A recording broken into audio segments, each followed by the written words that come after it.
नाज़रीन अस्सलाम वालेकुम। सियासत टीवी के खुसूसी प्रोग्राम खबर ख्याल में आप सबका इस्तकबाल है। मैं हूं मोहम्मद सिद्दीक़ और मेरे साथी सज्जाद हसनैन साहब। नाज़रीन, जैसा कि जानते हैं हमारा एक खुसूसी प्रोग्राम होता है जिसमें हम important latest topics, trending news, ऐसी न्यूज़ शामिल करते हैं जो कल के अखबारात की सुर्खियाँ भी बन जाती हैं। तो आइए चलते हैं, इस पर हम बात करेंगे। सबसे पहले हैदराबाद की हम जो है ना, जो दर्दनाक न्यूज़, आप चाहे हैदराबाद की बोलें या आंध्र प्रदेश की बोलें, कि एक प्राइवेट बस में आग लग गई जिसकी वजह से तकरीबन 21 मुसाफिर जिंदा जल के राख हो गए और कुछ अभी 20-22 कुछ अभी भी दवाखाने में एडमिट है। और बड़ा ही अलमनाक हादिसा ये रात के 3:30 बजे के करीब पेश आया करनूल के पास। ये बस हैदराबाद से बेंगलुरु जा रही थी, वहाँ पे हादिसा पेश आया, उस पर हम बात करेंगे। और दूसरे, ये जैसा कि आप जानते हैं जुबली हिल्स के इलेक्शन, हमारे बाई इलेक्शन होने वाले हैं 11 नवंबर को, तो हम उस पर भी थोड़ा बात करेंगे। और तीसरे ये कि जैसा कि आप जानते हैं बिहार में इलेक्शन होने वाले हैं, 3 फेसेस में इलेक्शन होंगे और 11 नवंबर को उसका पहले फेज़ का इलेक्शन है, तो उसमें पार्टी पोजीशन क्या है उस पर भी हम बात करेंगे। तो आइए चलते हैं, सबसे पहले हम हैदराबाद की तरफ। जैसा कि आप जानते हैं कि एक बस, प्राइवेट कंपनी की एक बस यहाँ से निकल के वो जा रही थी, एक्चुअली बेंगलुरु जा रही थी। करनूल के करीब एक बाइक के जरिए बाइक जो है ना उससे टकरा गई, जिसकी वजह से बाइक ड्राइवर तो मर गया। वो बाइक घसे जा रही थी तो बाइक की तरफ से उसके जो फ्यूल टैंक है उसमें आग लग गई। आग लगने से अचानक आग भड़क उठी और इन्हें मुसाफिर तकरीबन सो रहे थे, उनको पता भी नहीं कि क्या हुआ था। और उसके बाद देखते देखते सारी बस जल के खाकिस्तर हो गई जाना। और आनन फानन ड्राइवर या कंडक्टर की तरफ से कुछ मुसाफिर कूदने में कामयाब हो गए, बचाई गई ज़िंदगी उनकी। और बकिया जो नींद में थे, जो उतर नहीं सके, वो लोग जल गए। तकरीबन 21 अफराद जल गए, ये बताया जा रहा है। और जो बचे हैं वो हॉस्पिटल में जो है ना उनका इलाज जारी है। और ये बस जो थी, जैसा कि आप जानते हैं, वॉल्वो बस थी, जो मर्सिडीज़ कंपनी की बस है। और कहा जाता है कि बहुत ही सेफ्टी है, लेकिन इसकी सेफ्टी एक्चुअली जर्मन मेड ये बस होती है, काफ़ी सेफ्टी मेजर्स इसमें होते हैं। लेकिन इसके ऊपर कई सवालिया निशान उठ रहे हैं, क्योंकि इससे पहले भी एक बस का हादिसा हुआ था जो बेंगलुरु से हैदराबाद आ रही थी। उसमें तो 40 के करीब तकरीबन पैसेंजर जल के ख़त्म हो गए थे। और वहाँ वो हादिसा भी ऐसा हुआ था कि वो यानी बस ड्राइवर क्लीनर को दे दिया था। वो एक्चुअली मेडन जो होता डिवाइडर से टकराई गई थी, इसकी वजह से फ्यूल टैंक बस्ट होकर आग लगी थी। तो फिर बाद में फिर वोल्वो कंपनी के जर्मन से एक्सपर्ट आए थे, टेक्निकल आके लोग मुआयना करें, लेकिन उसको फरामोश कर दिया गया है।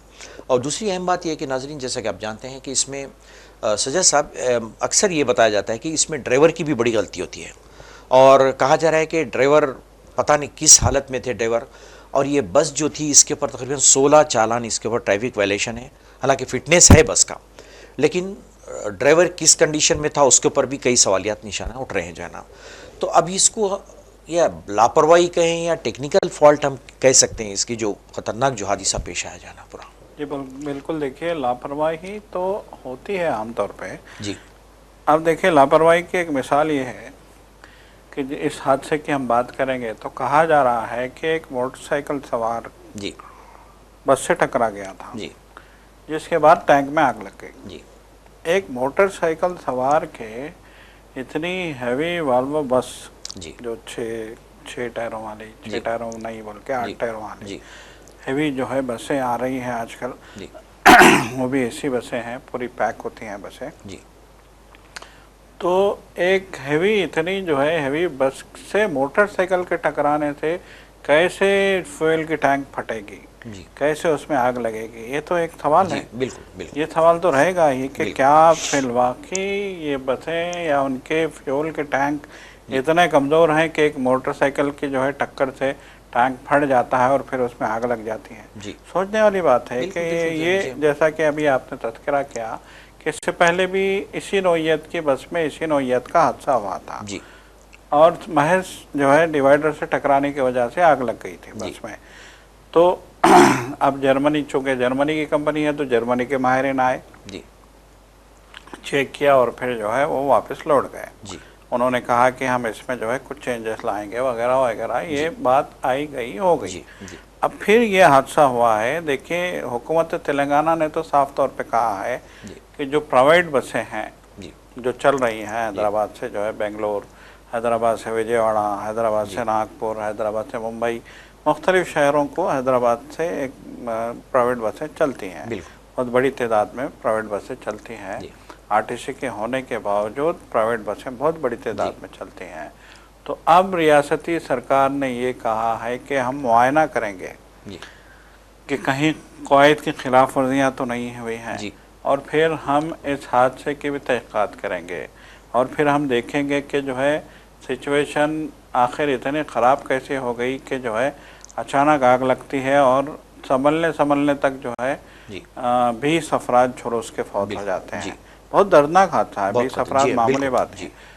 43 अफराद बस में सवार थे। आईने शाहिदीन जो बच गए उनका कहना है कि उनकी अचानक आँख खुली तो उन्होंने देखा कि जो है धुआं भरा हुआ है बस में, और बस एक जगह रुकी हुई है।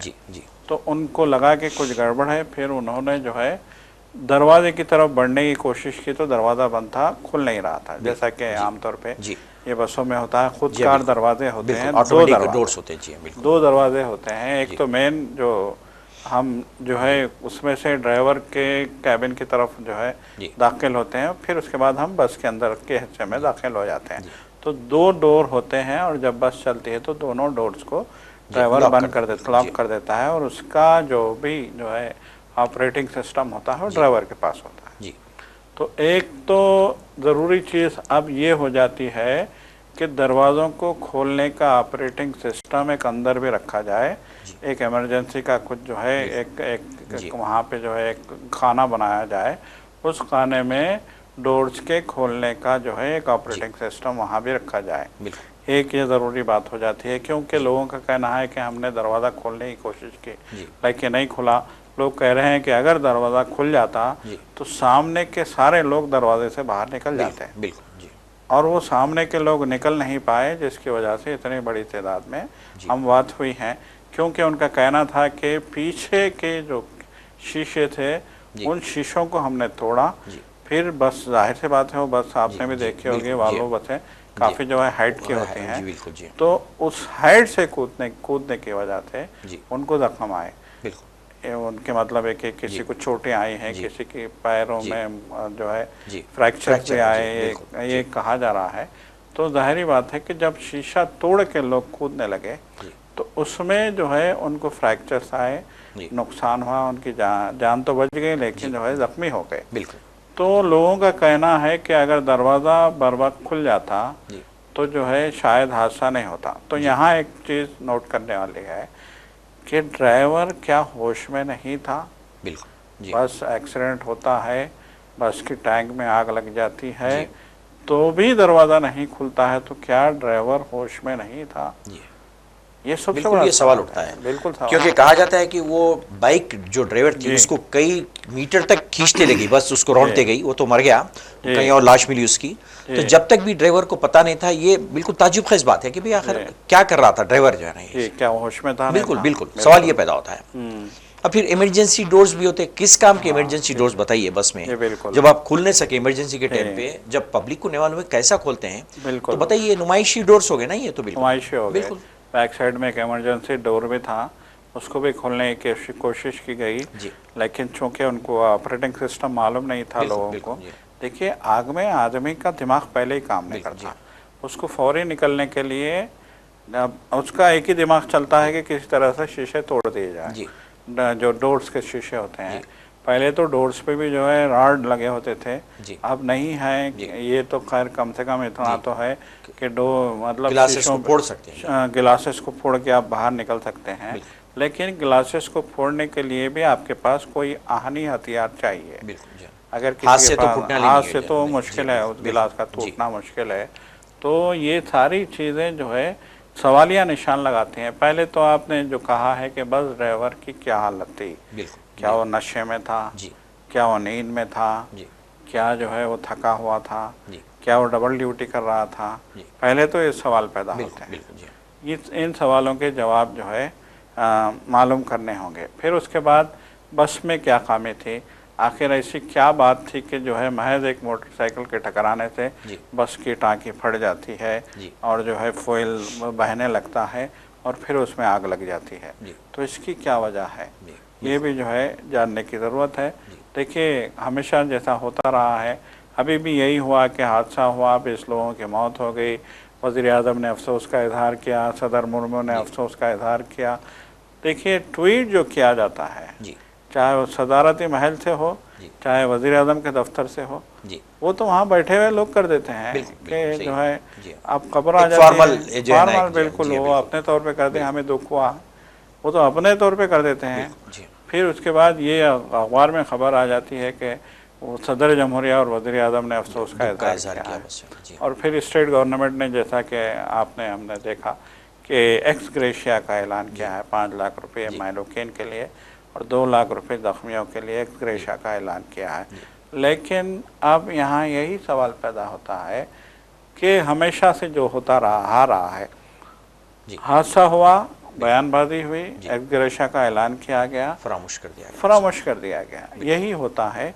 तो अब देखिए पूनम प्रभाकर जो हैदराबाद के जो है इंचार्ज भी हैं, रियासती वज़ीर हैं, उन्होंने कहा है कि हम, चूँकि वो हैदराबाद के इंचार्ज हैं, इसीलिए उन्होंने कहा है कि अब हम जो है हैदराबाद से जो ऑपरेट होने वाली बसों की जांच करेंगे, उनको देखेंगे कि क्या वो महफूज हैं, क्या उनमें सफ़र महफूज है, क्या वो इस तरह के हादसा को झेलने की ताकत रखती हैं, ये हम देखेंगे, ये उनका पूनम प्रभाकर का कहना है।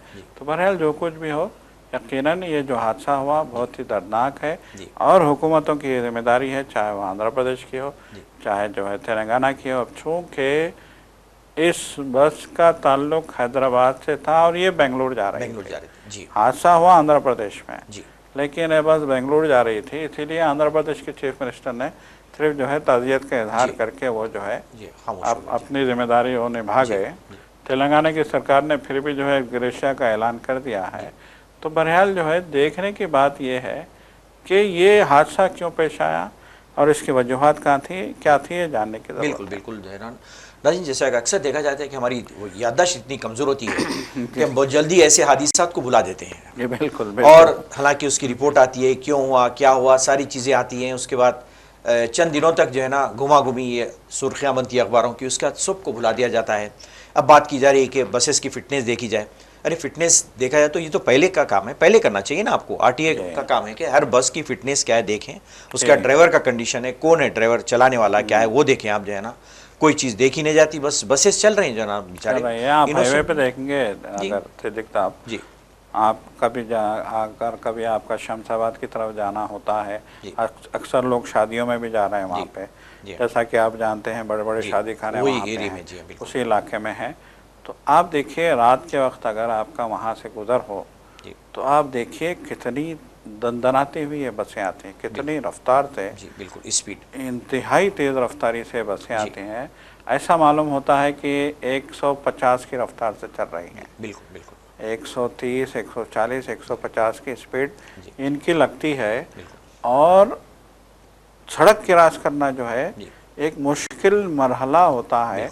इतनी स्पीड में बस आ रही है, अगर कोई रोड क्रॉस करके अगर वो उस तरफ जाना चाहे तो अगर खुदा ना खास्ता बस अचानक आ गई तो बस का ब्रेक लगना भी नामुमकिन बिल्कुल होता है। ये इतनी मतलब पहले तो इनकी रफ्तार कंट्रोल करने की ज़रूरत है। बिल्कुल और स्पीड है जी, और स्पीड है। देखिए एक बात जो है कमेंट में आई है हुकूमत की तरफ से कि कंपटीशन की वजह से ये लोग बहुत सारी चीज़ों को नज़रअंदाज कर रहे हैं। जो इनके बीच में मुसाबकत हो गई है, एक मुसाबकत तो ये है कि हमको इन टाइम जो है लोगों को पहुंचाना है। बिल्कुल जी। अगर लोगों से आपने कहा है कि सुबह 5 बजे या 6 बजे बस बेंगलोर में पहुंच जाएगी तो 6 बजे पहुंच जाना है बेंगलोर में, ये कमिटमेंट है इनका। दूसरा ये है कि जो है सहूलतें क्या जी रहे हैं, बहरहाल बहुत सारी चीज़ें हैं। तो ये कमिटमेंट की वजह से वो बसों को बहुत तेज़ रफ्तारी से चलाते हैं। बिल्कुल चाहे रास्ते में आप खाने के लिए रुक जाएं, चाहे अब देखिए इसी कावेरी ट्रैवल्स की बस है, इसी बस के बारे में कहा गया है कि पटनचेरू से लोगों को पिक करते आ रही थी। पटनचेरू से लेके अफजलगंज तक इसने लोगों को पिक किया है। बुकिंग कराते हैं ऑनलाइन लोग, और वो जो बोर्डिंग पॉइंट जो है उसमें मेंशन करते हैं लोग। तो जहाँ जहाँ से बोर्ड कर रहे थे तो आप अंदाज़ा लगाइए कि पटन चेरू से लेके अफजलगंज और फिर अफजलगंज से लेके आरामगढ़ तक की अगर वो मुसाफिरीन को पिक करेगा तो उसके यही 4-5 घंटे ख़राब हो गए आराम से। जी, अब वो 4 घंटे 3 घंटे मैनेज करने के लिए वो जो है बस को हवा की रफ्तार पर डाल देगा, ओवर स्पीड कर देगा। नतीजा ऐसे भयानक, ऐसे खौफनाक हादसे की शक्ल में सामने आता। तो नाज़रीन, ये बहुत ही भयानक जो कुछ भी हो, यानी जो कुछ भी एक्सक्यूरेशा है वो तो कंपनसेट नहीं हो सकता। इंसान की जो जाने गई हैं, मासूम जो बच्चे गए हैं, मासूम ख़वातीन हैं उसमें, और कई फैमिलीज़ हैं उसमें जो अपनी जान खो दिए हैं, जो है ना, तो ये बहुत ही दर्दनाक हादसा है हम जिसको कह सकते हैं, और इससे सबक सीखने की ज़रूरत है कि फ्यूचर में इसके लिए क्या स्टेप लिए जाएँ। तो नाज़रीन चलते हैं, जैसा कि आप जानते हैं कि जुबलीज़ के ज़िमनी इलेक्शंस भी हैं हमारे पास, और बाई इलेक्शंस होने वाले हैं। इन्हें उसकी 11 नवंबर की उसकी डेट आई है। तो तकरीबन अब तक के इन्हें तकरीबन जो नॉमिनेशन दाखिल किए गए थे, 321 नॉमिनेशन दाखिल किए गए थे, और उसमें से तकरीबन 135 को एक्सेप्ट किया गया और बाकिया 186 को रिजेक्ट कर दिया गया। तो वैसे कई आज़ाद उम्मीदवार तो हैं, लेकिन 3 बड़े पार्टियों में सहरुखी मुकाबला हम इसको कह सकते हैं। एक BRS है, कांग्रेस और BJP, ये तीनों के दरमियान में मुकाबला है। तो जिसमें MIM भी जो है ना कांग्रेस को सपोर्ट करी है, और इन्हें कई मसाइल की बुनियाद पे, कई चीज़ों पे, और बाद दफ़ा जो है ना जो वो सीट खाली भी है उनकी हमदर्दी के तौर पे जो है ना वो जो टिकट दिया गया BRS का, इन्हें कई इसमें फैक्टर्स से इन्वॉल्व हैं जिसके बिना पे इलेक्शन लड़ा जा रहा मेरे ख्याल से, यानी एम्यूनिटीज़, सहूलतें वगैरह देना करना जो है ना। तो सजा साहब, मेरे ख्याल से सहरुखी मुकाबला हम कह सकते हैं इसको। बिल्कुल, देखिए सहरुखी मुकाबला तो हो रहा है जी, लेकिन अभी तक जो सिचुएशन देखने में आ रही है वो BRS और जो है कांग्रेस के माबेन रास्त मुकाबले की सिचुएशन देखी जा रही है। देखिए, अब की बार MIM ने भी अपना उम्मीदवार नहीं उतारा है जुबली हिल्स से, जबकि वहाँ मुसलमानों की भी अच्छी खासी तादाद बसती है इस हल्के में। अगर हम यूसुफगढ़ की बात करें और दीगर इलाकों की बात करें तो वहाँ घनी आबादी है मुसलमानों की। हफीज़पेट की बात करें, यूसुफगढ़ की बात करें, शेखपेट की बात करें, तो उन इलाकों में मुसलमानों की घनी आबादी मौजूद है। वहाँ पे मुसलमान बड़ी तादाद में हैं, तो यकीनन मुस्लिम वोट भी जो है खासी अहमियत रखता है इस इलेक्शन में। और हमने देखा कि जैसे कि जो है हम देख रहे हैं कि कांग्रेस भी और BRS TRS भी दोनों भी मुस्लिम वोट, मुसलमानों को रिझाने की कोशिश में है, पेश हैं। अब जैसे कि हमने देखा कि कैसे जो है KTR जो है वहाँ पे मुसलमानों से मुलाकात कर रहे थे, और फिर उनकी जमात के जो अक़लियती कायदीन हैं वो भी आज जो है जुमा के मौके पर नमाज के बाद मुसलमानों से मुलाकात करते नज़र आए। मुस्लिम बस्तियों में पैदल दौरे भी उन्होंने किए।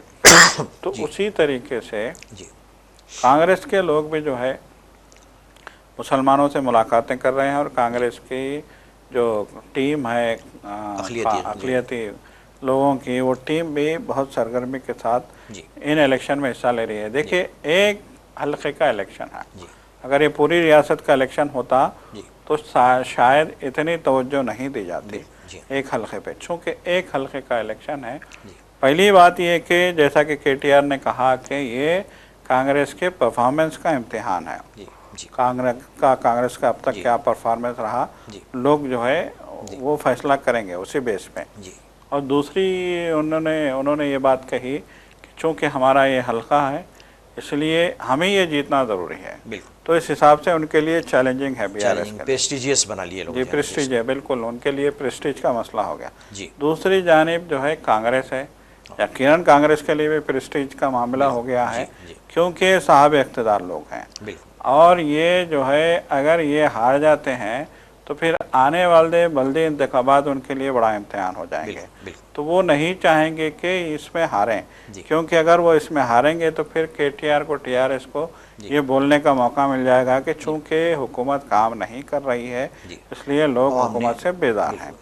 जैसे कि TRS के सरबराह जो है जो कारगुजार सदर हैं KTR, वो मुसलसल बोल रहे हैं कि इन्होंने कुछ नहीं किया, 1.5 साल 2 साल में कांग्रेस पार्टी ने कुछ नहीं किया है। उन्होंने आवाम से वादे किए थे, प्रजा पालना के नाम पे उन्होंने जो है दरखास्तें भी वसूल की थी, गैस 500 रुपये कहा गया था, बिजली फ्री कहा गई थी, 200 यूनिट तक फ्री बिजली कही गई थी, बुजुर्गों को 4000 रुपये वजीफे का वादा किया गया था, और शादी मुबारक की स्कीम को भी जो है 1 तोला अंगूठी के साथ जारी रखने का जो है सोने के साथ जी। ये ऐलान किया गया था। तो ये अब इनको मौका मिल गया है, सवाल कर रहे हैं कि आपने जितने वादे किए थे आवाम के साथ वो वादे कहाँ गए, वो इम्प्लीमेंट क्यों नहीं हो रहे हैं, ये लोग ये सवाल कर रहे हैं। अब जो है कांग्रेस की तरफ से भी ये दावे किए जा रहे हैं कि जो है हम आपके साथ हैं और इस इलाके की तरक्की में हम अपना किरदार अदा करेंगे। देखिए दिलचस्प बात यह है कि अब की बार जैसे कि हम जानते हैं कि एमआईएम ने अपना उम्मीदवार मैदान में नहीं उतारा है, लेकिन असद अवीसी ने पहली बार हम देख रहे हैं कि बाकायदा प्रेस कॉन्फ्रेंस की और उन्होंने कहा कि पार्टी ने यह फैसला किया है, उन्होंने कहा कि पार्टी का फैसला है, पार्टी ने यह फैसला किया है कि हम कांग्रेस के उम्मीदवार अनिल यादव की हिमायत करेंगे। ये खुल के जो है असद अवीसी ने जो है इस बात का ऐलान कर दिया है। तो अब यहाँ मजलिस की भी जो है इम्तिहान का वक्त आ गया है। बिल्कुल। जैसा कि आमतौर पे कहा जाता है कि हैदराबाद में जो है हैदराबाद की अक़लियतों में मजलिस का अमल है और मजलिस जो है कम से कम हैदराबाद की हद तक तो इतना असर रखती है कि वो जिसकी हिमायत करेगी उसके जीतने के चांसेस बढ़ जाएंगे। फैसला कौन होगा, तो उन मजलिस के लिए भी अब ये इंतखाबात इसलिए अहम है कि मजलिस को अब कांग्रेस हुकूमत के सामने ये साबित करना है कि हमारा शहर पे इतना असर है। बिल्कुल अपना असर और रसूख बताना है मजलिस को। तो ये मजलिस भी दरे पर्दा यकीनी बात है कि वो लोग भी जो है दरे पर्दा वहाँ पे कैंपेनिंग करेंगे और वोटर्स को जो है माइल करने की कोशिश करेंगे कि आप कांग्रेस के साथ जाएं। तो बहरहाल ये एक दिलचस्प मुकाबला यकीनन होने जा रहा है। बिल्कुल जो है ना ये दिलचस्प कह सकते हैं, जो बिल्कुल एक रूलिंग का टेस्टिंग टाइम है इनका जो है ना कि किस हद तक ये लोग जो है ना कामयाब हुए हैं, आवाम क्या लाइक करते हैं। एक छोटा सा जो है ना वो उनके लिए क्या बोल सकते हैं कि उनके लिए एक मतलब एक इम्तिहान है उनका कि भाई क्या कर सकते हैं लोग जाना। बिल्कुल। तो नाज़रीन हम चलते हैं जब बिहार की जानिब। जैसा कि आप जानते हैं बिहार के इलेक्शंस होने वाले हैं, तकरीबन 243 सीट्स हैं उसके, और 11 सितंबर को इसकी पहले ही जो है ना फेस की है। तो वहाँ पर जैसा कि आप जानते हैं कि सब में पहले ये तेजस्वी यादव जो है ना, ये जो पार्टी है आरजेडी है ना जिनकी, जी हाँ, तो इनके जो है ना चीफ मिनिस्टर कैंडिडेट के तौर पर उनका नाम दिया गया है। और एनडीए तो वही जानते हैं जैसा नीतीश कुमार का नाम दिया जा रहा है। और ये कहा जा रहा है कि ये मुकाबले बड़े दिलचस्प है और नौजवान चाहते हैं कि आपके नौजवान इन्हें जनरेशन को मौका दिया जाए। इन्हें जनरली तकरीबन 18 से 29 साल के जो हैं तकरीबन वो लोग चाहते हैं कि ये बिल्कुल यंग हैं, इनको जो है ना मौका दिया जाए। और ताकि यानी जनरली ऐसा होता है सजद साहब के जब 15 साल हो जाते हैं तो आमतौर पे आवाम जो है ना इनको रिजेक्ट कर देती है। आप एग्जाम्पल दे शीला दीक्षित की एग्जाम्पल है, शिवराज सिंह चौहान है।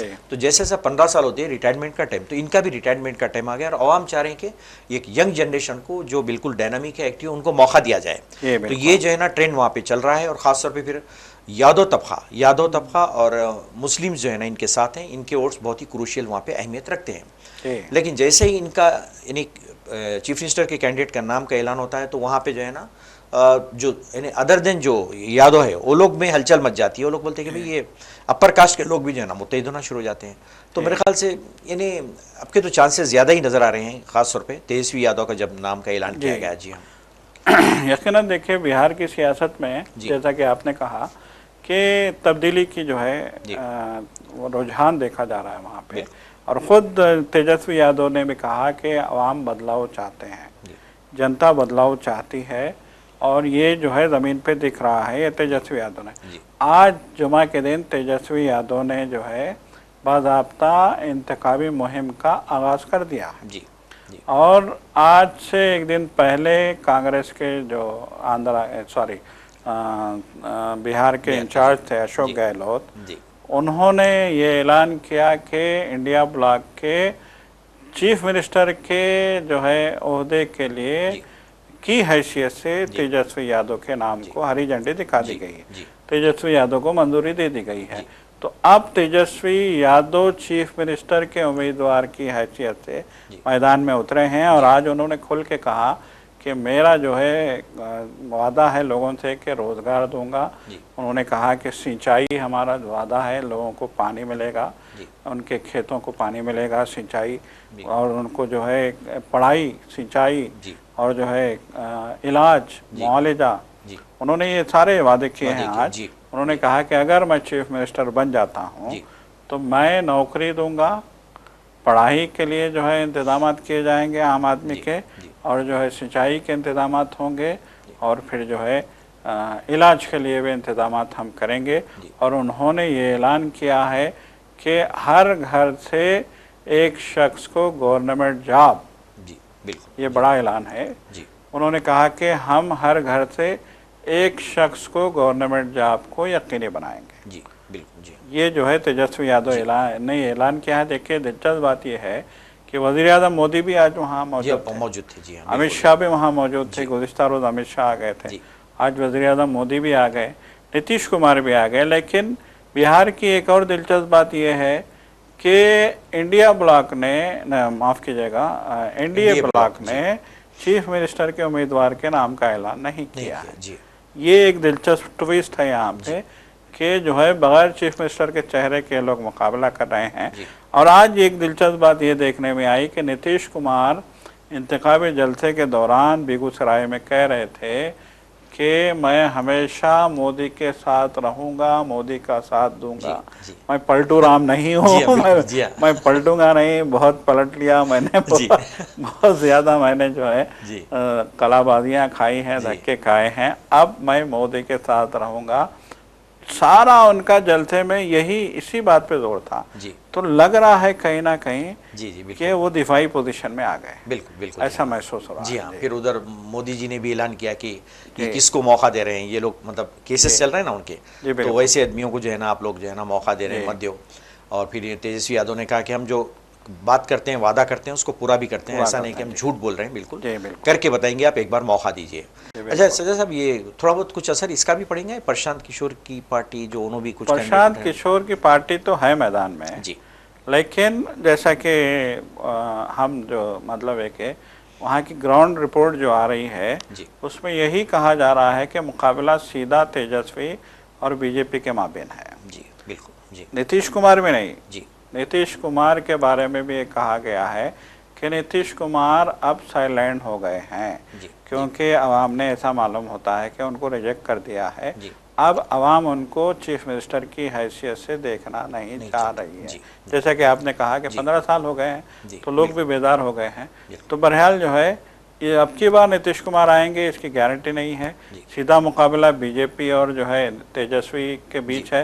तेजस्वी के साथ राहुल गांधी खड़े हैं, और भी पार्टियां हैं तेजस्वी के साथ, लेकिन तेजस्वी की बड़ी सपोर्ट राहुल गांधी की है। और जो है राहुल गांधी शाना बशाना तेजस्वी के साथ इंतखाबी जलसे भी करते नजर आए। जैसे कि इससे पहले जो बिहार में जो है वोटर अधिकार यात्रा हुई थी, उसमें राहुल गांधी ने बड़ा ज़बरदस्त जो है मुहिम चलाई थी, और आवाम बहुत बड़े पैमाने पे जो है और रिस्पांस मिला था आवाम का। तो मोदी का खुद बिहार में कूद पड़ना, अमित शाह का बिहार में कूद पड़ना, ये इस बात की जो है कमाजी करता है कि ये मुकाबला बीजेपी और जो है तेजस्वी यादव, बीजेपी बमुकाबला तेजस्वी यादव होगा। और दूसरी तरफ प्रशांत किशोर नए हैं, पहली बार वो मैदान में आए हैं, पहली बार उन्होंने पार्टी बनाई है। इससे पहले वो जो है एक मैनेजर के तौर पे देखे जाते थे कि वोट मैनेजमेंट का जो है इलेक्शन मैनेजमेंट कह सकते हैं आप, इलेक्शन मैनेजमेंट के माहिर वो समझे जाते थे। लेकिन सियासतदान होना और इलेक्शन मैनेजर होना, ये दोनों में बहुत बड़ा फ़र्क है।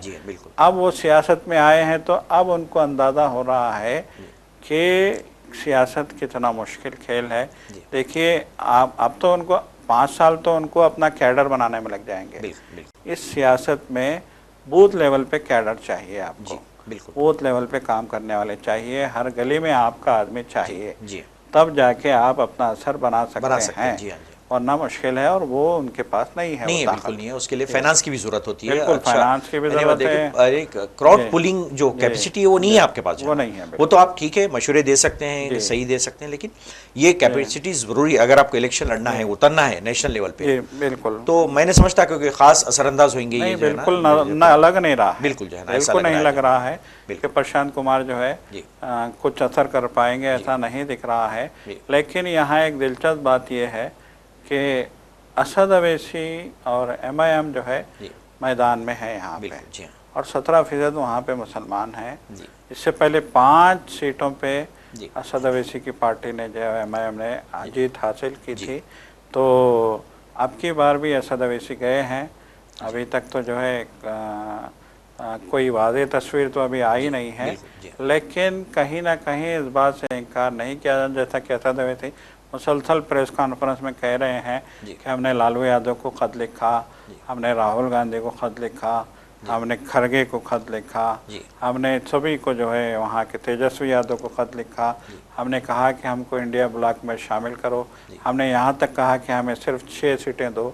जी उसके बावजूद उन्होंने हमारी बात नहीं सुनी। जी जी इसलिए हम इंडिपेंडेंटली जो है जी मैदान में आए हैं जी और हम जो है यहाँ से इलेक्शन लड़ेंगे। जी ये असद अवैसी का ऐलान है जी और वो हर प्रेस कॉन्फ्रेंस में वो ये बात कह रहे हैं। जी बिल्कुल असद जी अवैसी, जी ये जो है अहम नुक्ता है जी कि हर प्रेस कॉन्फ्रेंस में वो ये सफाई दे रहे हैं जी कि हमने लेटर लिखा था, बिल्कुल जी हाँ लालू प्रसाद को जी भी लिखा था, खरगे को भी लिखा था, तेजस्वी को भी लिखा था, हमने दरख्वास्त की थी जी उनसे। जी तो ये एक अहम नुक्ता जी है। हाँ तो यहाँ देखिए, एक बात तो है कि जो है कहीं ना कहीं वोटों की डिस्ट्रीब्यूशन का जी खतरा तो पैदा होगा कि कहीं मुसलमानों की अक़लियतों के वोट जो जी है जी इनकी पाले में ना आ जाएं। जी। लेकिन सिचुएशन अब जो है जी 1 to 1 की है, बिल्कुल जी ऐसा जो है कोई कहा सिचुएशन जा रहा नजर है नहीं आ रही। यानी वो ये जाहिर करना चाह रहे हैं कि हम वोट कटवा नहीं है जी, बल्कि हम जो है ना सीरियस तरीके से लड़ रहे हैं, बिल्कुल। इसलिए जो है ना वहाँ से। और जी। अब जैसा कि अब जवाब नहीं आता है, ये कह रहे हैं जी। कि इनसे मिलना चाह रहे थे जो है ना इंडिया ब्लॉक से, जवाब नहीं आता है, तो लाजिम बात है अगर इनको शामिल कर लेते तो वहाँ पे थोड़ी सी नाराजगी भी पैदा होती थी देखिए दूसरे जो सीधी नॉन बात मुस्लिम। है, जी और उतने राहुल गांधी ने कहा था, इसका जवाब दिया था।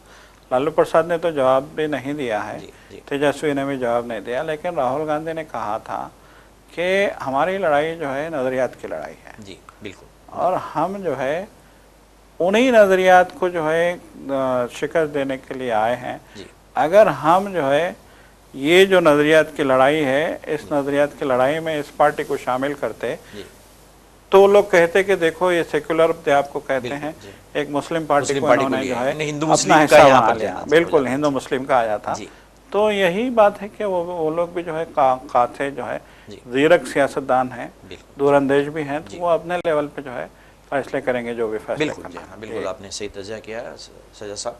तो नाज़रीन, हम इसी के साथ ही आपसे इजाज़त लेते हैं, तो इंशाल्लाह फिर नेक्स्ट प्रोग्राम में नेक्स्ट टॉपिक के साथ आपसे मुलाकात होगी, और जब तक के लिए इजाज़त दीजिए।